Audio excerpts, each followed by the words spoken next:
ago, we throttled engines down in preparation Power for and max telemetry Q. nominal. Good callouts there that power and telemetry are nominal on board Falcon 9.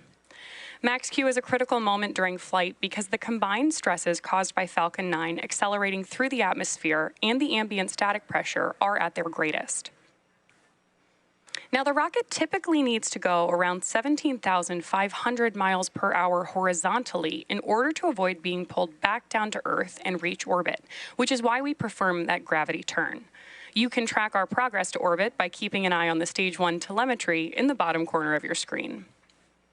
Now we have 6 events coming up in quick succession: MECO, Stage SEP, S1 Flip, SES1, Boost Back Burn, Start, and Fairing Separation. During main engine cutoff, we'll shut down the 9 Merlin 1D engines, which is followed by stage separation. Nominal trajectory. Nominal trajectory on board Falcon 9. Once separated from the second stage, the booster will flip its orientation and begin heading back to Earth with a short boost back burn, while simultaneously, the second stage MVAC engine will ignite for the first time, followed quickly by fairing separation. MECO. Stage separation confirmed. Confirmation of MECO and stage SEP. And back ignition. Good callouts that we've had Stage SES1 boost back startup. and boost back burn startup.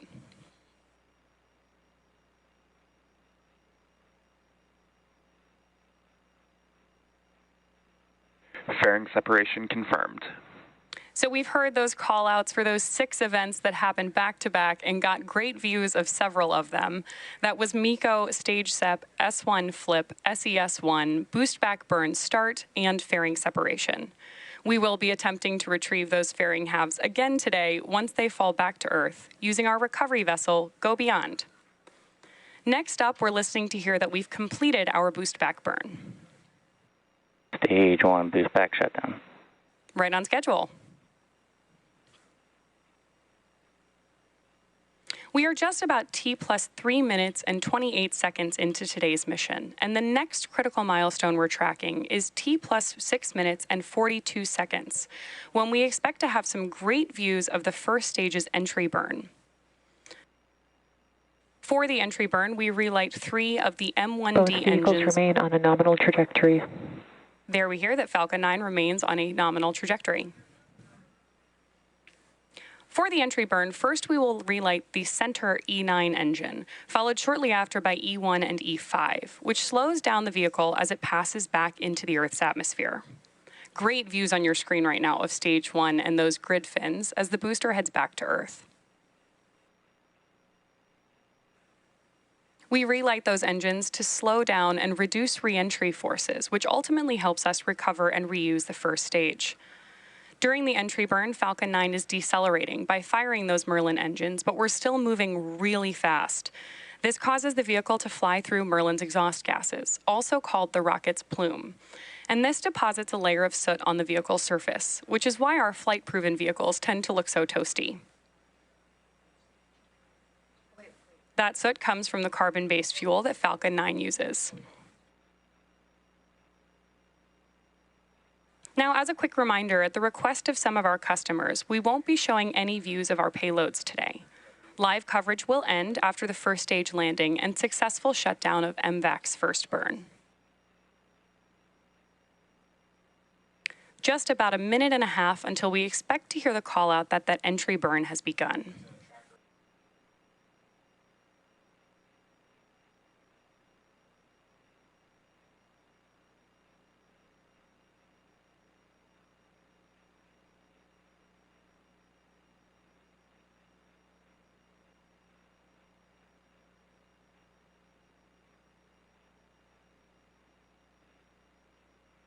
Those grid fins on your screen are the primary mechanical mechanism that we use to steer the booster on its way back to Earth. Interestingly, even though they look quite small next to Falcon 9, they are about 4 by 5 feet, so about as large as a coffee table.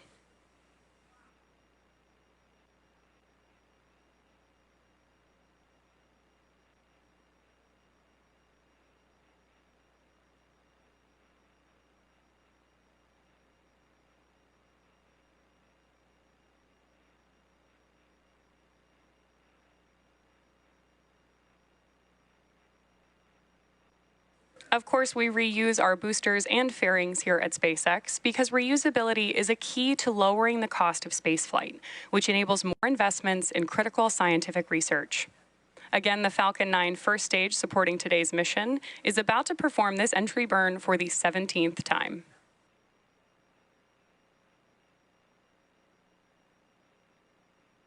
Great views of the coast of California beginning to come onto your screen now.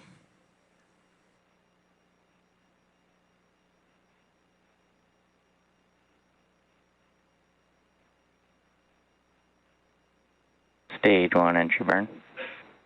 Confirmation of entry burn startup.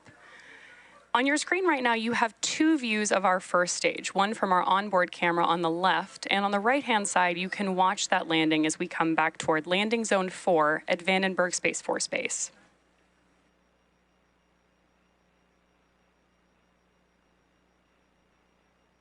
Stage 1 entry burn shutdown. Confirmation of entry FTS burn has end. saved. The Merlins on board the first stage are optimized for sea level. These achieve about 190,000 pounds of thrust during both ascent and descent, while the MVAC engine is optimized to operate in space, producing 220,500 pounds of thrust in vacuum. Coming up next, we'll shut down our MVAC engine on the second stage, followed quickly by our landing burn on the first stage. And as a reminder, we are targeting a land landing at landing zone 4 at Vandenberg Space Force Base today, which is just west of our launch pad. Stage 1 transonic. Stage 2 FTS has saved.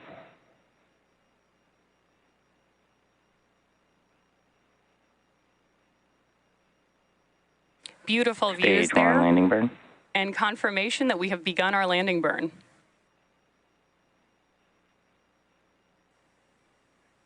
We're now waiting for Falcon to land back at landing zone 4.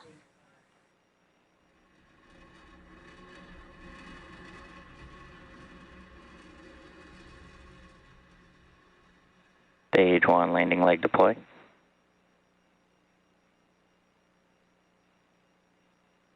And there you have it. Stage That 1 marks landing confirmed. SpaceX's 250th recovery of an orbital-class rocket, including first-stage landings for Falcon 9 and Falcon Heavy.